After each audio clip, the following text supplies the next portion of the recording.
Os clínicos falam, Giovanni, eu fico confuso. Afinal, esse paciente pode ou não ir para anestesia? Eles não têm uma clareza. Hoje, com o Dr. Giovanni, ele é veterinário, especialista em cardiologia, trabalha conosco aqui na Ferox. É um DNA da Ferox que foi criado desde o início porque eram sempre poucos cardiologistas, né? Um número muito restrito. A gente está falando de... Tinha o Marcos Barruan, o Rodrigo, a gente está falando de um time de dois, né? Uhum. Então, os laudos, eles têm um padrão. E a gente vê no mercado um número muito grande de empresas que oferecem a telemedicina, mas que tem um corpo de cardiologistas muito grandes e variados. E, na verdade, muitas vezes não são cardiologistas. Eles fazem os laudos de eletro, né? Eles são eletrocardiografistas. Alguns são cardiologistas também. Mas, enfim, o ponto principal é que o cliente, quando ele recebe o laudo, ele recebe de um doutor X, de um Y. E isso, para ele, não ter esse padrão, dificulta muito. Então, isso eu acho um ponto muito forte na Ferox. E o outro é que o laudo da Ferox ele é muito objetivo, muito claro. Ele é um laudo que ele é amigo do clínico geral. É um laudo que é amigo do anestesista. Por quê? O que eu percebo nos laudos que chegam até mim? Porque eu também faço a parte clínica e eu também faço a ecocardiografia. Os clínicos falam, Giovanni, eu fico confuso. Afinal, esse paciente pode ou não ir para anestesia? Eles não têm uma clareza. E os laudos da Ferox, a pessoa bate o olho e fala assim, não, entendi, isso é relevante, isso não é relevante. E não tem muita dúvida, sabe? E isso é fruto, da experiência de quem está trabalhando com a Ferox. Porque além de serem pessoas que laudam eletro, eles são clínicos. Clínicos que atuam no dia a dia e também são ecocardiografistas. Então, eles trazem essa experiência para quando eles estão laudando a telemedicina. Então, a gente consegue ter um raciocínio crítico na hora de ver aquele traçado e entregar um laudo que é mais coerente com a clínica do paciente.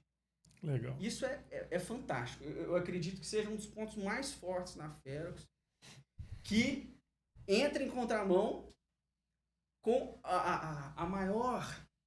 Quando a gente pega as maiores reclamações dos clínicos, é falar assim, Giovanni, tô até desanimado de fazer eletro, porque toda hora chega um laudo aqui que eu não entendo o que está escrito. Ou então tem alteração. Quando eu fazer o exame, não tem alteração. Tem esse laudo aqui, barra a cirurgia, sem precisar barrar, porque era uma alteração que não era tão relevante de ser destacada ali.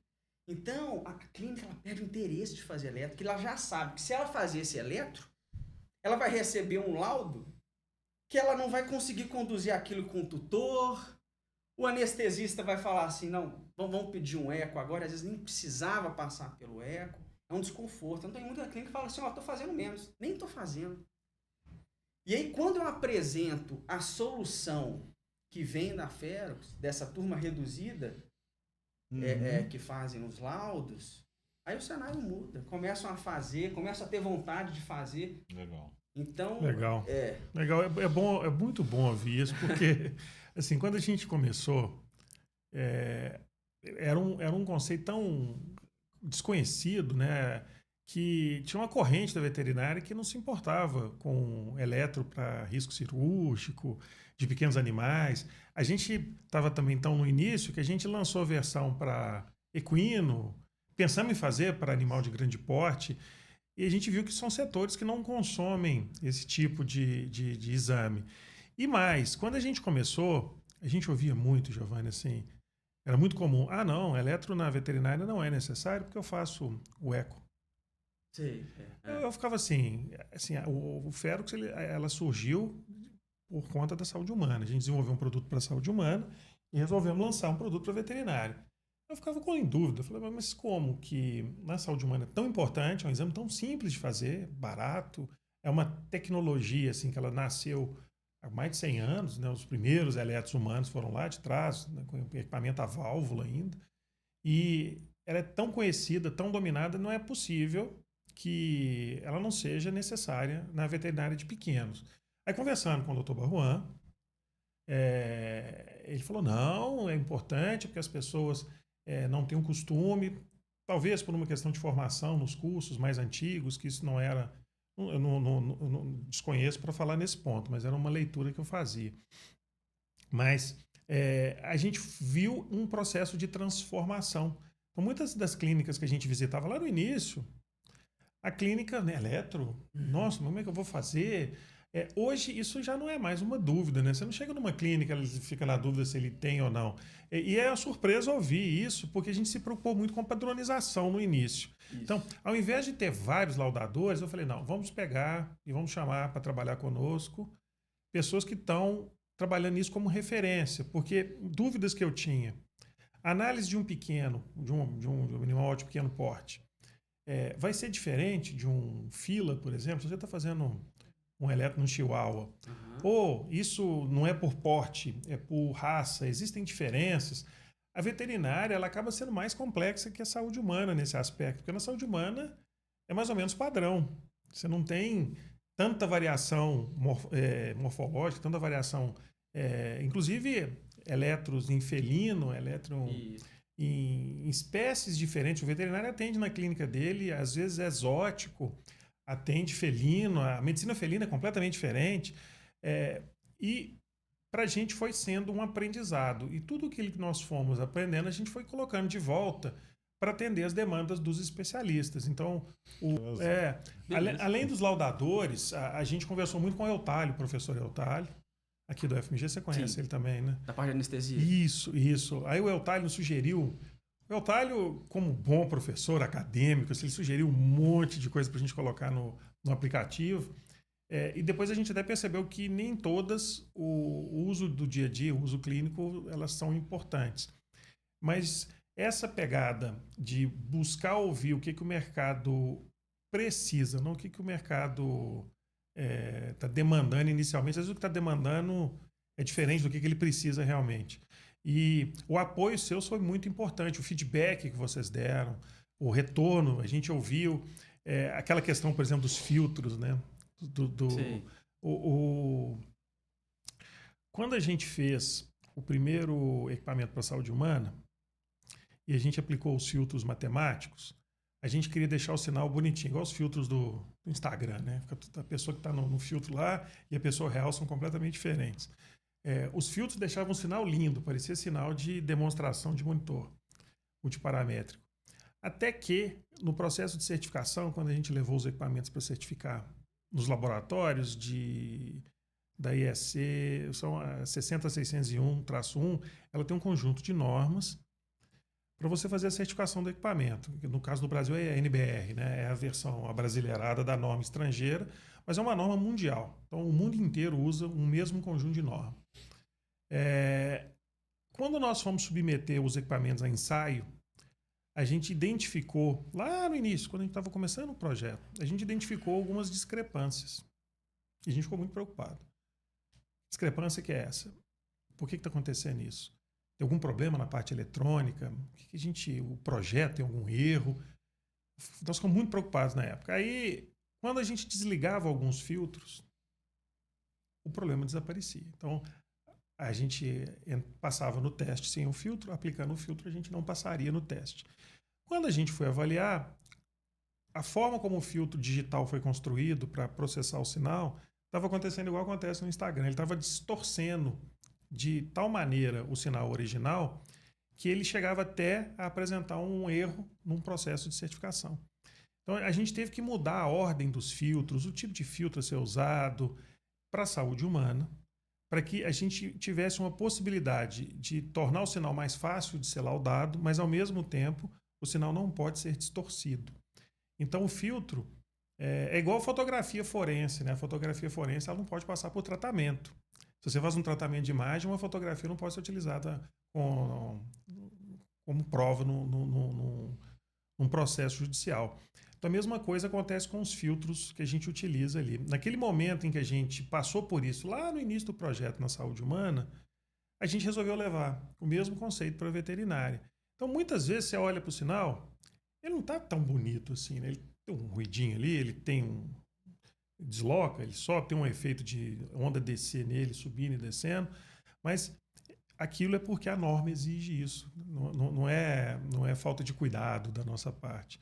E foi a sua opinião, inclusive, no dia, falou, olha, eu tenho certeza do sinal que eu estou monitorando aqui, eu tenho certeza que isso aqui corresponde à realidade. Isso foi um dos pontos que a gente precisou ouvir. Roger, então, você tocou 2 assuntos aqui diferentes. Um deles foi com relação a essa complexidade na medicina veterinária. Primeiro porque a gente tem várias espécies, e aí vamos falar só dos cães, por exemplo. Tem várias raças, e aí morfologias de tórax diferentes. Então, muita coisa influencia na análise do eletro mesmo. E por isso que é importante que quem está do lado de trás, interpretando esse traçado, ele tem uma experiência com a parte clínica também, com a parte ecocardiográfica, porque ele vai correlacionar. Porque o que acontece é muitas vezes, né, como eu havia falado no assunto anterior, os eletros, que muitas vezes chegam para o clínico geral, e ele fala assim, mas esse eletro, não é possível, esse paciente está rígido, ele está bem, não é possível que tenha tanta alteração assim. Mas, na verdade, muito provavelmente, não houve uma análise crítica antes. Então, assim, qual espécie que é? Qual raça que é? Que idade que ele tem? Que tipo de pelagem? Formação de tórax? Mas isso tudo, a gente correlaciona porque a gente está lá na clínica, a gente viu, a gente fez um eco, a gente viu um padrão de eletro similar. Então, isso ajuda a fazermos um laudo muito mais coerente. E o clínico geral agradece, e o anestesista agradece, porque fica um laudo que realmente eles quase não têm dúvida quando eles recebem, sabe? Então esse é um ponto fundamental. Isso é um ponto até que ajuda a gente. A gente queria colocar um processo de anamnese mais rico. Entendo. Assim, a gente tentar forçar que no envio do exame junto, porque vocês estão fazendo o laudo à distância, você não tem a oportunidade de ter visto ali o animal. Então, a gente tentou colocar, inclusive, que colocasse o tempo de preenchimento capilar, o estado em que o animal estava, se o exame foi feito em decúbito dorsal, lateral direito, se o animal às vezes estava muito agitado, que isso pode alterar. É diferente do ser humano, que é ECG em repouso, está sempre em repouso, está todo mundo deitado. O cão... É sempre um eletro de estresse, né? Assim, esse processo vocês podem até contribuir sempre que achar necessário, assim, sempre que a gente puder colocar material para as clínicas, né, falando com elas assim, olha, o preenchimento da ficha de anamnese mais rico ajuda ou não ajuda? Você acha que faz diferença? Precisa de mais informação? Qual que é a sua opinião nisso aí? Eu acho que faz muita diferença. Eu lembro que antigamente, algo básico que era o peso, tinha um campo e muitas vezes não era preenchido. Então, o que o sistema teve que fazer foi, olha, não vai submeter enquanto não tiver o campo peso, né? Sim. Então, eu acredito que outros campos a gente pode pensar em colocar dessa forma. Campos básicos mesmo. Então, assim, qual que é o motivo do eletro? Sim. Sabe? Então, coisas muito básicas como essa e como posição. Porque muitas vezes, a nossa experiência subjetiva, a gente olha para aquele traçado e fala, foi em estação. Não foi em decúbito lateral direito. Ou foi. Sabe? Mas a gente não consegue bater o martelo, sabe? Então, ter um campo, por exemplo, que antes de submeter, ele pelo menos vai ter que colocar um xizinho assim, olha, foi decúbito lateral direito. Né? E qual que é o motivo? É pré-cirúrgico? É check-up? Foi porque eu escutei um sopro? Então, coisas bem básicas, assim, eu acho que faz sentido, por exemplo, fazer essa pequena mudança para forçar um pouquinho, ter um pouco mais de informação do paciente. Né? Ajuda. Para quem tem muita experiência e contato com outros traçados eletrocardiográficos de outros fabricantes, é muito nítido que os filtros dos demais fabricantes focados em veterinária, que nasceram para veterinária, então não é o caso da Ferox, que nasceu com equipamento humano e teve um braço veterinário. Quem já nasce focado na veterinária, certamente, o Roger, você vai conseguir falar isso melhor, eu acho que o nível de exigência deve ser menor do que para submeter um equipamento. E os filtros da veterinária, dos equipamentos exclusivamente veterinários, eles são mais pesados mesmo. Então, cria-se aquele efeito embelezamento, foi o que você falou. Então, são traçados muito bonitos, né? Então, de uma maneira geral, é claro que para o que ele se propõe, a gente consegue ver uma onda P, um QRS, uma onda T, a gente vê o traçado. mas a gente sabe que ele está embelezado, né? Aquele efeito do Instagram, do celular, que te deixa com a pele toda bonitinha, né? Sim. Então, quando você quer uma análise um pouco mais minuciosa num traçado, de novo, no da Fero faz diferença. Assim, quando a gente começou, eu não vou nem citar nomes, mas existia uma cultura de que tinha gente que nos pedia para que o eletro fosse impresso e a pessoa ia medir com a régua. Sim. Aí aquilo ficava assim, porque a minha formação é engenharia, eu não tenho. Eu fiz eletrofisiologia cardíaca como complemento, aí é um outro assunto, mas estudei muito de eletrofisiologia cardíaca humana para a gente chegar nesse ponto. A gente tinha uma ideia que era um devaneio no início, aí depois a gente colocou a ideia no trilho. Mas voltando, isso para mim não fazia sentido. A pessoa pegar uma régua e medir em centímetros, porque a régua tem pouquíssima precisão, né? Aquela régua com aqueles milímetros. Eu pensava, nossa, a gente tem um sistema que está fazendo uma leitura numa taxa de 24 mil amostras por segundo. Então, dentro de um segundo, eu tenho 24 mil amostragens de um sinal. Então, eu consigo, se a gente pensar em termos de fatias, né, como se você estivesse fatiando um salame, eu consigo ter fatias tão fininhas que eu consigo ter uma visão com altíssima resolução desse traçado. Qual o sentido de imprimir num papel que vai ter baixa resolução, uma impressora laser, e depois pegar uma régua que tem menos resolução ainda e medir isso em centímetros, sendo que ao medir com a ferramenta digital lá no traçado, eu consigo saber exatamente, por exemplo, um intervalo QT ou intervalo PR, eu tenho uma precisão naquela medição. Mas existia uma cultura, que eu acho que hoje ela já não existe mais, de que métodos digitais de monitoramento, eles contaminavam de alguma forma o sinal sendo medido.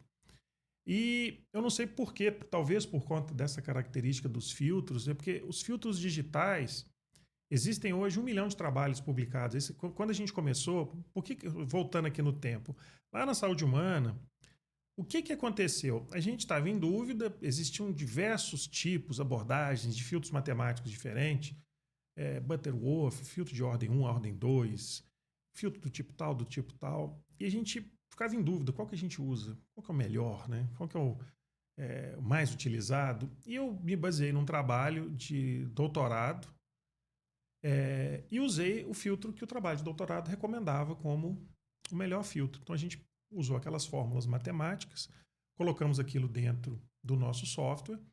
Quando a gente aplicava o filtro, estava o sinal bonitinho. Afinal, estava me baseando num trabalho de doutorado de um pesquisador. Até que a gente foi fazer a certificação, como eu te mencionei, foi fazer a certificação do equipamento. A gente comprou um gerador de sinais cardíacos padrão, que é um equipamento de referência, e a gente comprou outros equipamentos geradores de sinais. Então, por exemplo, no teste do tipo tal, você coloca uma onda triangular na entrada com tantos milivolts, você simula sinais elétricos, aplica no seu equipamento e ele tem alguns requisitos que ele tem que apresentar na tela. E realmente a gente mediu os requisitos, não batiam. E foi o filtro.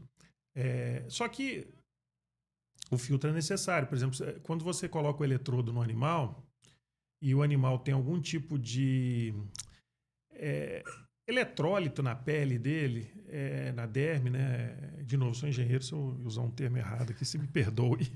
Mas você costuma formar uma espécie de uma bateria. Então, no contato elétrico ali, você faz uma bateria. Como a gente está falando de um sinal que tem 1 milivolt pico a pico, que é muito pouquinho, né?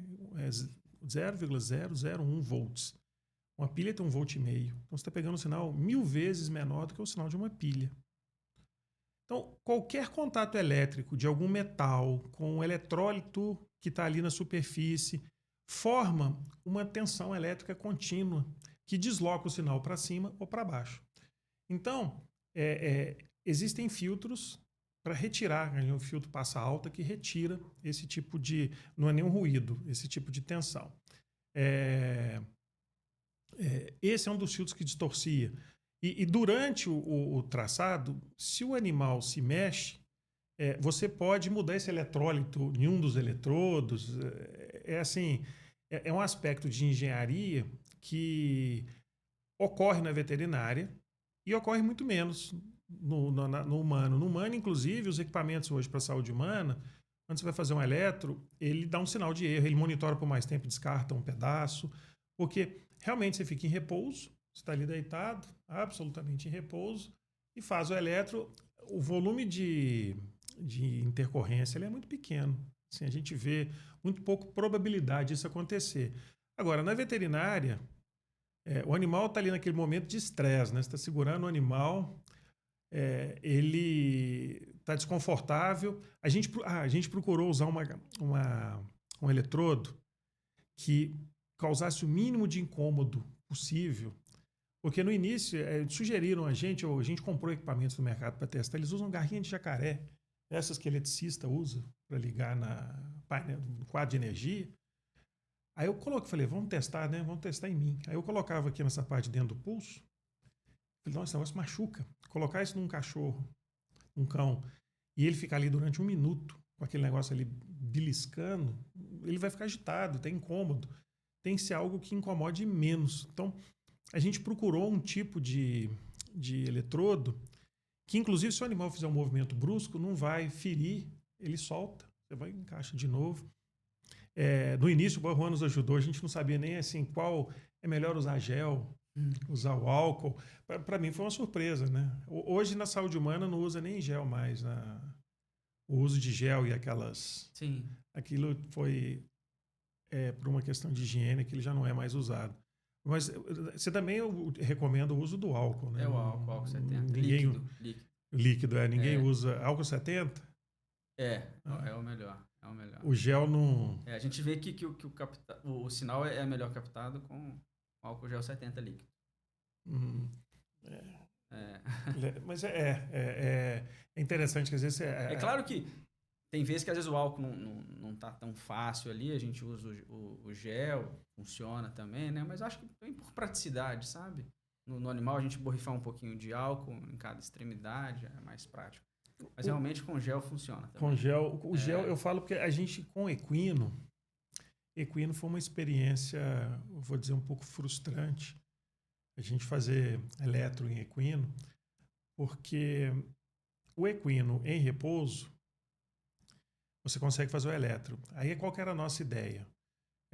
Vamos submeter o equino a esforço, então não tem esteira, né? Então vamos levar ele para a pista, vamos colocar o equipamento e fazer um holter e submeter o animal a esforço físico e ver como é que o comportamento dele cardiológico ele acompanha o esforço físico. Então a ideia era fazer uma avaliação pré-compra, tentar fazer um uso inovador desse tipo. Aí veio o primeiro obstáculo que a gente enfrentou, que no equino, quando ele começa a fazer esforço, você tem músculo no equino para todo lado, então você tem tensões superficiais elétricas em todo o tecido dele. Era difícil a gente separar só o sinal cardiológico. O posicionamento de eletrodo foi algo que nos deu muito trabalho. E o que foi sugerido na época era, inclusive, como é que vocês chamam? Tricotomizar, né? Isso, retirar o pelo do local,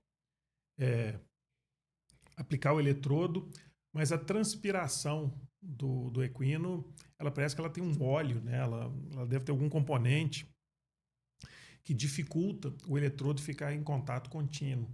Nós tentamos até usar uma cola especial que é usada para exame de eletroencefalo, aquela que você faz em polissonografia, para tentar colar o eletrodo ali na pele e ter uma qualidade melhor de conexão. E outra coisa, a gente testou aqui no Jockey, testamos no Jockey lá em São Paulo. Em São Paulo nós somos Jockey com animais de competição. Quando você falava em tricotomizar o animal, o proprietário nunca ficava feliz, né? Porque eles não querem que faça nenhuma modificação. Para eles isso não era algo aceitável. Mas assim, acabou que o eletro em equino não é uma prática muito utilizada, não é um tipo de exame muito comum. Em relação aos filtros, essa conversa me fez pensar algo que é muito importante, talvez, e com certeza negligenciada. Porque os trabalhos que fazem as tabelas de referência do que é normal, então as tabelas de normalidade, de milivoltagem, de duração das ondas, a gente tem trabalhos que são baseados manualmente, no impresso, e claro que a gente já tem o digital. Só que o digital foi feito com qual aparelho? Com qual Com filtro? que tipo de filtro ele foi feito? Foi um aparelho humano que, obviamente, com certeza deve ter... passou ali por uma certificação que seja mundial? Ou ele foi feito em um eletro já focado na veterinária? Então isso é muito importante. Eu acho que poucas pessoas pararam para refletir isso. E pode ser... tirando a experiência de cada um para laudar, pode ser um dos motivos que fazem com que tantos laudos apresentam-se com alterações que na verdade não tem. Porque eu imagino que o tipo de filtro pode alterar na hora da mensuração das ondas, se vai ser alguns milissegundos a mais ou a menos, que fazem uma diferença. Sim, isso faz todo sentido. Você falando aí, eu estou tendo um déjà vu aqui. Quando a gente começou a implementar os filtros, estou lembrando de uma característica. O coração humano, ele não vai passar de 250 batimentos por minuto. Uhum. Então, existe uma regra de filtros para ECGs usada na saúde humana, que algumas frequências acima de um certo patamar, elas são eliminadas. Você não precisa delas. Não é 250, é um valor mais alto. Mas, como é que eu vou explicar isso? Não entrando numa camada matemática. Você tem, dentro do sinal, às vezes, quando você pega todo o complexo QRS, vamos colocar assim numa frequência de 60 batimentos. Você vai ter um QRS por segundo, você vai ter aquele complexo inteiro em um segundo. Mas você vai ter ondas ali dentro, por exemplo, a onda P, ela é muito curta, ela é pequenininha. Então, ela tem um componente de frequência mais alto nela. Quando a gente se a gente fizer uma análise de Fourier, que é uma análise matemática, a gente tem componentes de frequência mais altas ali. Então, na saúde humana, espera-se que até o batimento máximo seja de 250. Então, aquela onda ali, ela corresponde a tanto. Então, a gente vai usar filtros de um tipo. E seria interessante a gente até, às vezes, fazer um estudo na veterinária, se a gente está falando em eletro, em animais que têm uma frequência cardíaca muito mais alta, e a gente tem animais com frequência muito mais alta. Mas não é a rotina, realmente. Assim, por exemplo, no caso de exóticos, que os filtros pudessem até ser alterados. Em algumas versões do software, quando a gente fez lá no início, o parâmetro do filtro ele podia ser ajustado pelo laudador. Eu nem sei se hoje está assim ainda, porque a gente não quis colocar uma camada adicional de trabalho para o pessoal que está laudando para não tomar mais tempo. Mas isso pode ser ativado em modelos de pesquisa para diminuir a intensidade, o fator de corte de um filtro. Isso pode ser ajustado.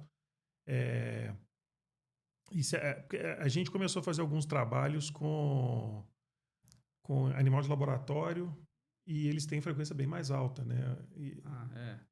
A gente ia fazer um trabalho aqui na UFMG para avaliar a variabilidade da frequência cardíaca para drogas de controle de pressão arterial, e as cobaias elas eram submetidas em intervalos de tempo, acho que tantos minutos após a aplicação da droga, 1 hora, 2 horas, e como que funciona essa mudança de variabilidade do sinal cardíaco. Então, isso para liberar a segurança do medicamento para uso humano.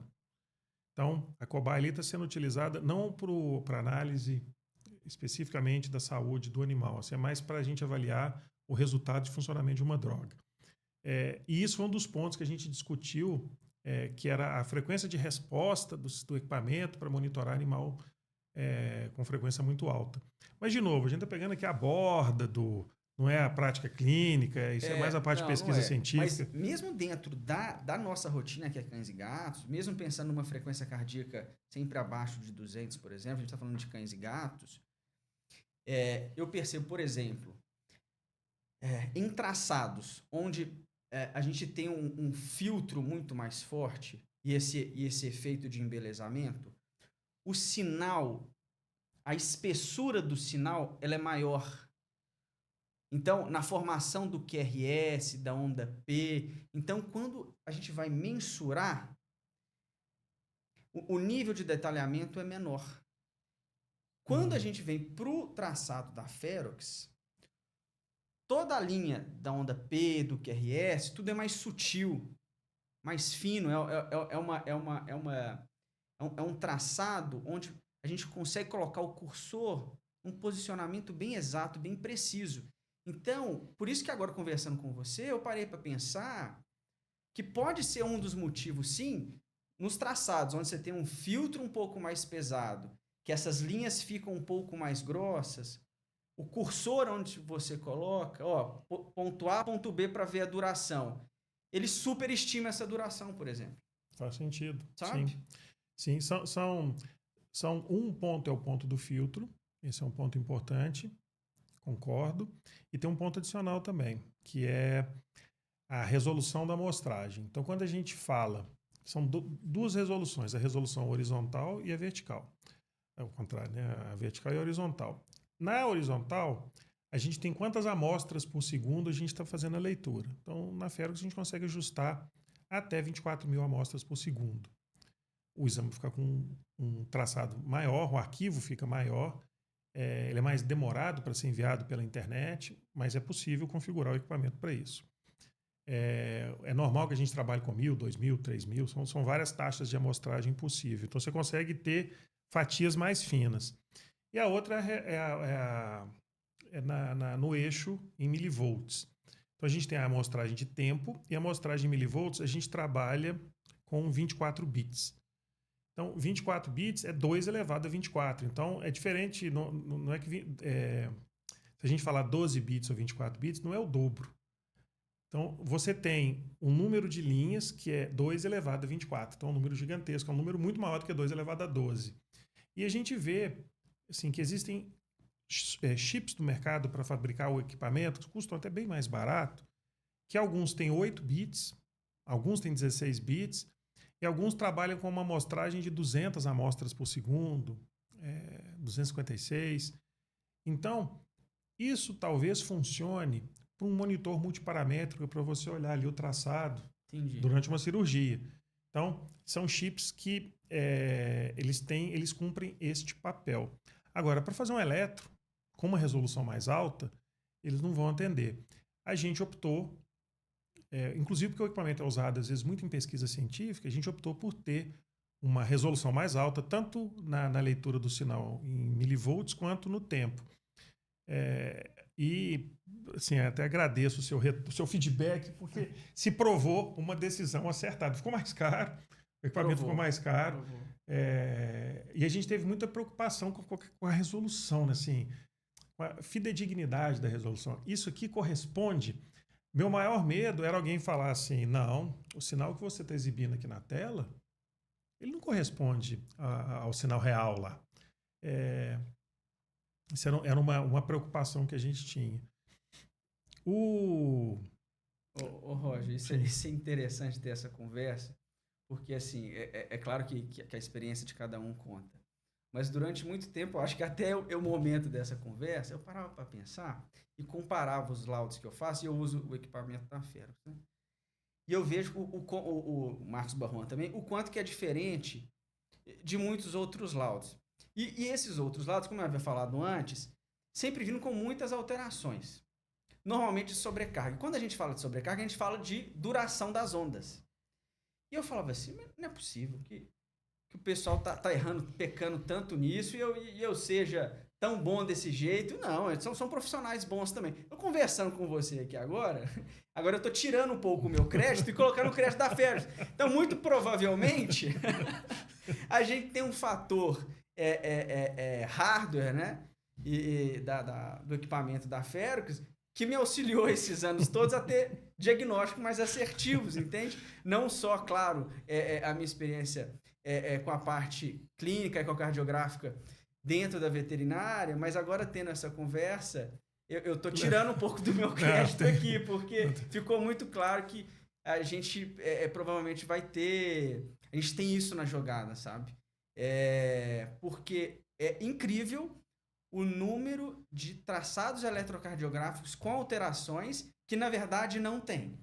Então, já é sabido na medicina humana, na veterinária, que realmente o eletrocardiograma tem baixa sensibilidade, baixa especificidade para alterações morfológicas.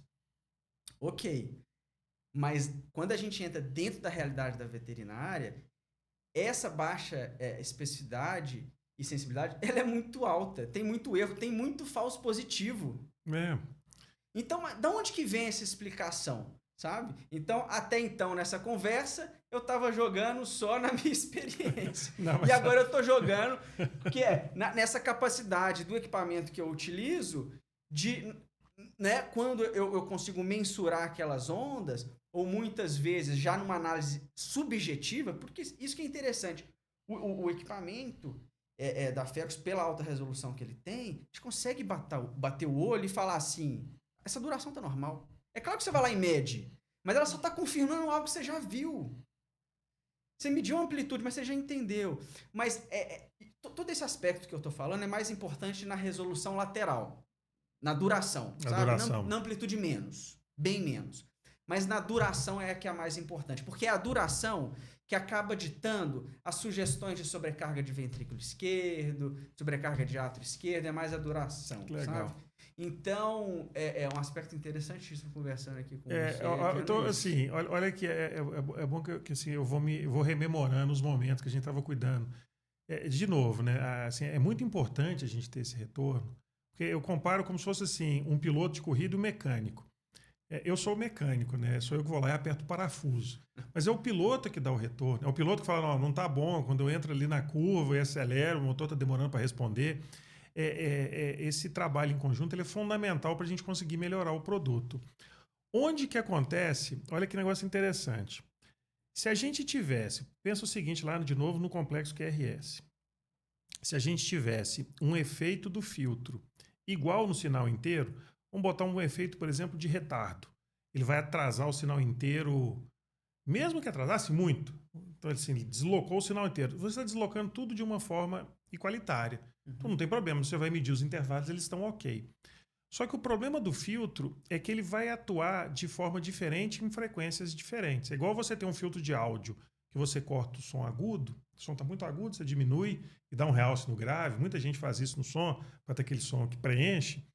Imagina o seguinte, todos os componentes do sinal QRS que estão relacionados a uma frequência mais alta, eles vão sofrer uma modificação em relação àqueles que são de frequência baixa. Então, quando você vai, por exemplo, a onda P, ela vai sofrer um deslocamento diferente da onda T.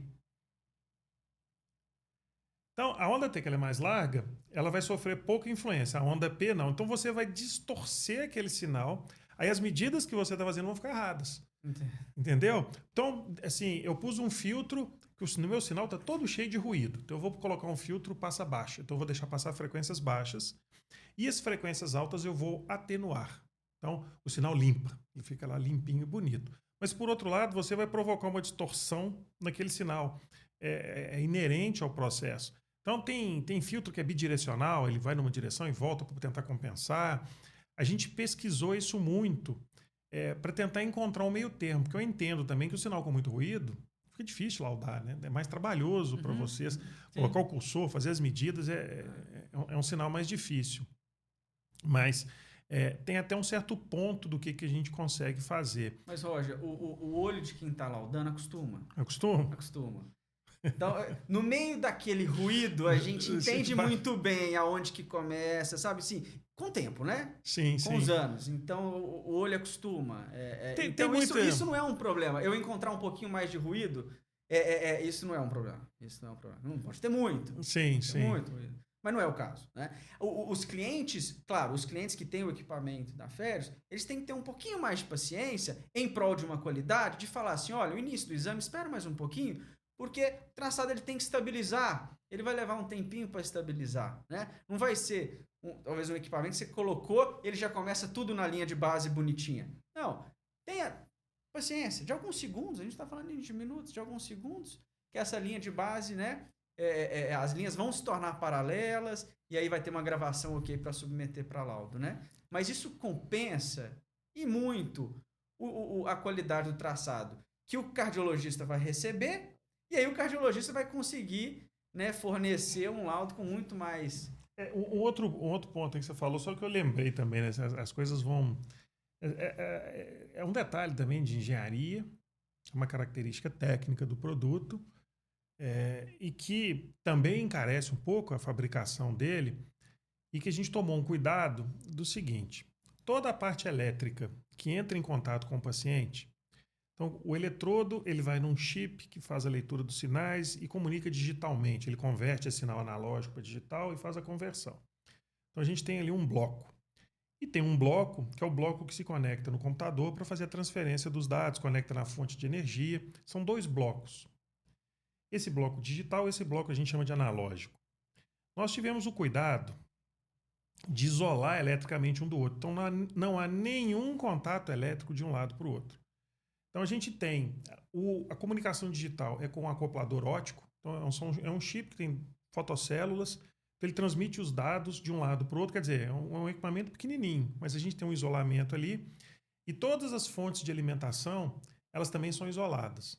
Qual que é o objetivo disso? Evitar, por exemplo, você plugou o computador, se o computador está com algum ruído dentro dele, você está ali colocando uma música para tocar, fez alguma coisa no seu computador que tem muito ruído elétrico. E, de novo, quando a gente coloca o osciloscópio para medir o ruído elétrico no barramento de uma porta USB, ele é muito grande, muito grande. Então, a gente queria evitar que esse ruído se propagasse para a área do circuito que entra em contato com o paciente. É óbvio que tem cenários assim que a gente não consegue blindar totalmente. A gente teve casos de clínicas que a luz fluorescente estava gerando um ruído que era uma onda eletromagnética que propagava pela sala, entrava na pele do animal e interferia. Quando eles desligavam a luz fluorescente, o sinal ficava limpo. Ligava a luz, eu até falou, chamou um eletricista, rever a instalação. A gente já viu casos onde isso aconteceu quando se ligava o raio-x, que eles estavam na mesma rede elétrica, e o equipamento tinha algum problema na fonte de alta tensão, que na hora que ligava, ele dava ruído, e o ruído era tão intenso que aquilo funcionava como uma usina de rádio. Então, aí eu lembro, assim, voltando também na certificação do produto, quando a gente fez a certificação para a saúde humana, um dos ensaios de certificação ele é numa câmara anecoica, então você entra, é uma câmara toda blindada, com porta blindada, ela tem aquelas espumas, não faz barulho nenhum ali dentro, e eles avaliam o quanto o seu equipamento está suscetível a receber radiação eletromagnética ou o quanto ele está gerando. E você tem um patamar que você precisa passar por ele. Até assim, no dia que esse teste eu acompanhei, eu estive lá, eu participei do processo de homologação e conversei muito com o pessoal do laboratório que faz esses ensaios de compatibilidade eletromagnética e eu tive uma aula lá dentro. Assim, eu tive não só a experiência prática de fazer o teste, como a gente teve uma aula e eu consegui entender o quanto isso é crítico. Às vezes, quando a gente está fazendo um projeto, a gente não preocupa. Quando você compra um equipamento, você não preocupa. Mas este foi um dos itens que a gente se preocupou muito. Era uma preocupação, inclusive, do Barruano, o doutor Barruano, no início, ele ficava muito preocupado com o nível de ruído. Por isso é que é comum o pessoal aplicar filtro. O nível de ruído é algo que incomoda quem está fazendo o laudo. Então, então, a gente já tem um ruído normal ali no animal, o ruído do ambiente. Então, o próprio equipamento, ele também não pode gerar ruído. E eu visitei, eu estive na China algumas vezes, fui em algumas feiras de produto para a área médica, para a área humana. Visitei vários fabricantes, comprei equipamentos de amostra para fazer teste.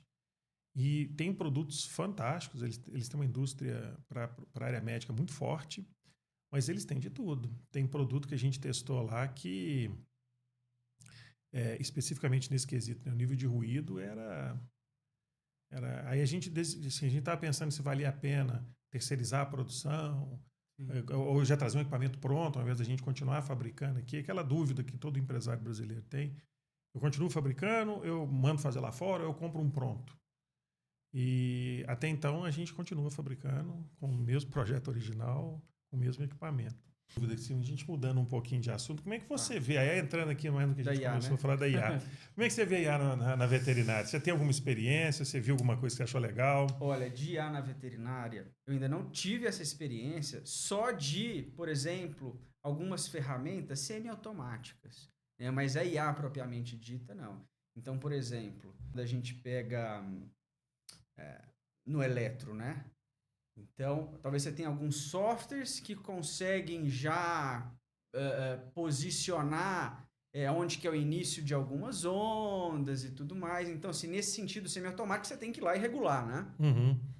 Apesar, na minha concepção, isso é perigoso quando está em mãos. Então, por exemplo, se você já cria um eixo elétrico do QRS automático, um eixo da onda P automático, e algumas medidas já automáticas, em mãos de profissionais que ainda estão na sua formação, né, e pouco experientes ainda, é um pouco complicado, porque pode passar batido alguma coisa. Ele pode confiar muito, porque é muito prático, e passar batido. Então, eu já tive algumas experiências, por exemplo, em congressos, que a gente encontra com outros colegas. A turma que fica muito focada com essas tecnologias, mas que não tinha uma bagagem anterior, se você pega um traçado impresso e entrega para ele, talvez ele possa travar. Imagino. Entende? Então, assim, qual que é o eixo elétrico? Acho que eu vou precisar do equipamento lá do software para conseguir fazer. Então, isso é um pouco perigoso, mas, de novo, em mãos de quem já tem uma bagagem, é fantástico. Tá? Uhum. Agora, dentro da inteligência artificial, pelo menos na parte do eletro, por exemplo, eu desconheço. Pelo menos na medicina veterinária, na medicina humana eu sei que já começou a ter alguns guidelines, não sei se começaram a estipular algumas diretrizes de uso de inteligência artificial na cardiologia. Então, na cardiologia humana, está começando a engatinhar alguns guidelines para começar a colocar ordem, né, nessa questão. O que eu tenho visto, e isso é uma regra geral, não é específica só da cardiologia, seja da humana, veterinária, é a regra geral para uso de IA. Quando a gente tem uma disciplina já muito bem estabelecida, então, por exemplo, quando você pega os protocolos na saúde humana para determinar o que é uma extrasístole, o que é uma extrasístole supraventricular, o que é uma fibrilação atrial, está muito claro, existe uma forma de se identificar e abordar e tudo. E já existem ferramentas matemáticas que analisam isso, que isso está muito bem estabelecido, você segue o que já existe. Agora, quando você quer investigar conceitos novos, então, por exemplo, correlações que ainda não foram vistas, e você tem uma massa de dados grande, aí você pode usar IA. Eu acredito que, nesse caso, seria interessante no uso na pesquisa. Então, por exemplo, comparar o uso de uma droga específica para controle de pressão arterial com alteração. Eu não sei, eu não vou fazer nenhum chute aqui, mas você confirmar uma ideia. Por exemplo, eu acho que o animal que toma essa medicação tem esse tipo de alteração. Eu vi isso acontecer algumas vezes. Existe uma forma que é pegar uma pessoa que está fazendo um trabalho de pesquisa científica, pegar aquele monte de exame e ficar conferindo. A IA alimenta o sistema, então você usa uma ferramenta de machine learning ou de deep machine learning, você informa e ela encontra a correlação. Eu vou dar um exemplo em outra área. Eu vi, por exemplo, uma companhia aérea, ela pegou todo o histórico dela de ordem de serviço de manutenção em aeronave e abasteceu o sistema. E o sistema começou a encontrar correlações que as pessoas não tinham visto. Então, ele começou a sugerir que fossem substituídas algumas peças no momento que não havia indicador nenhum para aquela peça ser substituída. Mas que, pelo histórico do que ele analisou, ele entendeu que quando ocorre um conjunto de eventos, aquela peça ali é interessante substituí-la. E os mecânicos começaram a receber a ordem de serviço, olha a peça tal da aeronave e tal. Ele ia lá olhar e falou, realmente, ela está com um desgaste acima do normal. Então, ela funcionou como uma forma preditiva. O exame de eletro é um exame já bem... Não é um exame novo, né? Não é... Não é... Eu acho difícil a gente encontrar alguma coisa de muito novo. Certamente a IA, por exemplo, na eletrocardiografia, no meu ponto de vista, ela vai chegar em um patamar que a gente vai aumentar a produtividade, porque quem está laudando, ele já vai ter uma ideia, sim, vai ter 95%, a IA vai falar assim, olha, 95% de certeza que esse exame aqui está normal. E aí o cardiologista vai ter que passar o olho e falar assim, está normal mesmo, né?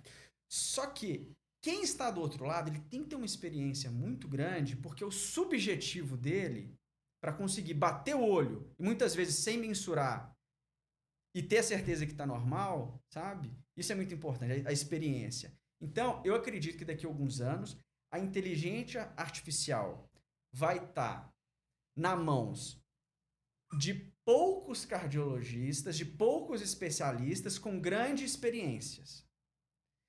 Porque isso vai ser muito importante, porque ele vai ter que conseguir, em pouco tempo, realmente falar que aquela inteligência artificial ela foi correta, baseada muito na experiência subjetiva que ele tem. Isso vale para o exame de ultrassom, de ressonância, de tomografia. Quem está lá por trás, porque vai estar assinado, alguém vai ter que assinar. Talvez daqui a 50 anos, quem vai estar assinando vai ser a empresa de inteligência artificial. Mas até por questões jurídicas, né? Eu nem sei, a questão jurídica é um pouco complicada, aquela pergunta que muitos se fazem, né? Então, por exemplo, um Uber autônomo bateu o carro e matou um pedestre. Quem vai se responsabilizar? Uhum. Sim. Né? Sim. Então, assim, mas até então, é quem está assinando. Essa pessoa que está assinando, ela tem que ter uma bagagem muito grande, porque se o intuito é produtividade, ela vai ter que conseguir olhar isso num prazo curto e realmente confirmar e falar assim, ok, esse vai passar, esse realmente está normal, esse foi... Enfim, esse caiu na margem dos 5%. Né? É tanto que hoje, né, eles dão o nome de copiloto para IA, porque o objetivo da IA nos projetos todos que a gente tem desenvolvido na eMaster é para esse tipo. Né? Ela funciona como um apoio. Eu vou colocar essa ferramenta, ela vai me mostrar algo e eu vou ter uma pessoa conferindo. Eu não vou colocar isso automaticamente.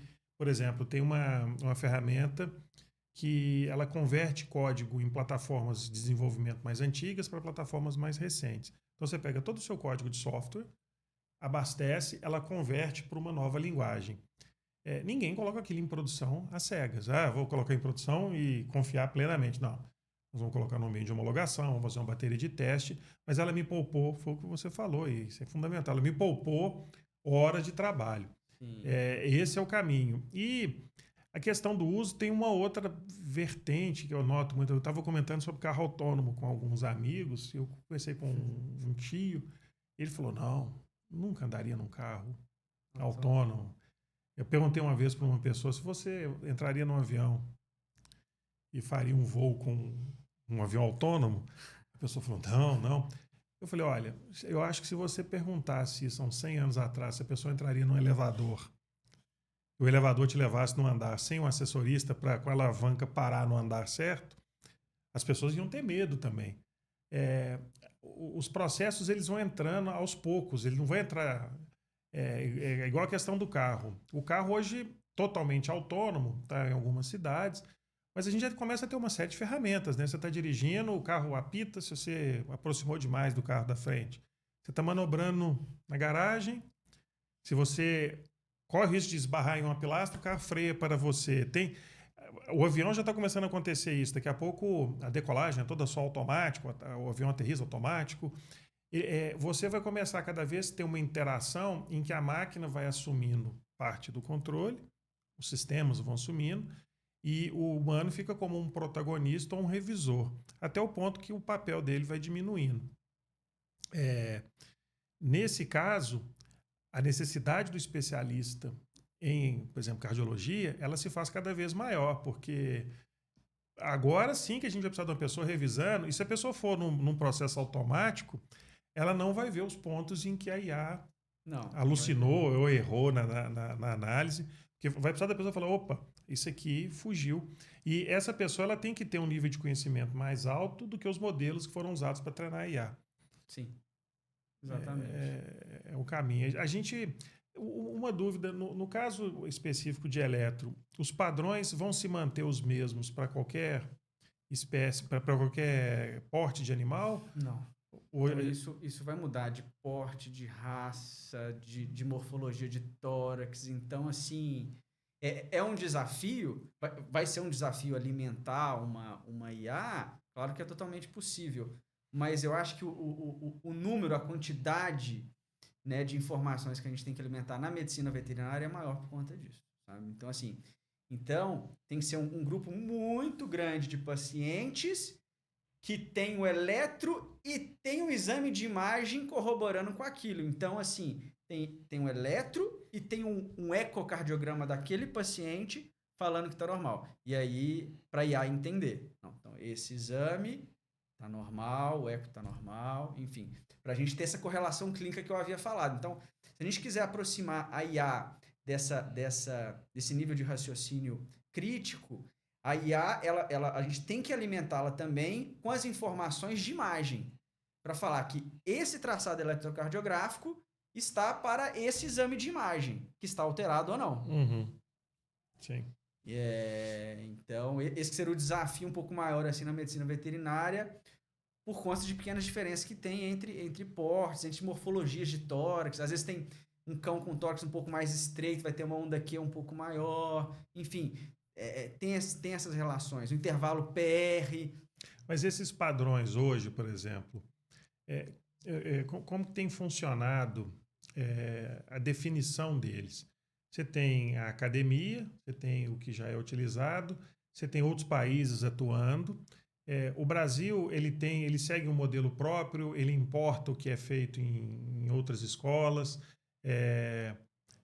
Porque vocês estão envolvidos, né? Vocês que estão na cabeça disso aí. Basicamente, a escola americana e a escola europeia de cardiologia veterinária, e a gente se atualiza com os artigos novos, e justamente os artigos novos, eles sempre tentam correlacionar as durações e amplitude de ondas com presença ou não, por exemplo, de sobrecarga, sabe? Uhum. Então, a gente tem que estar sempre atualizado quanto a isso. A gente tem trabalhos um pouco mais antigos, que tem valores que, se a gente utilizá-los hoje, a gente pode ter um resultado, por exemplo, falso positivo, sabe?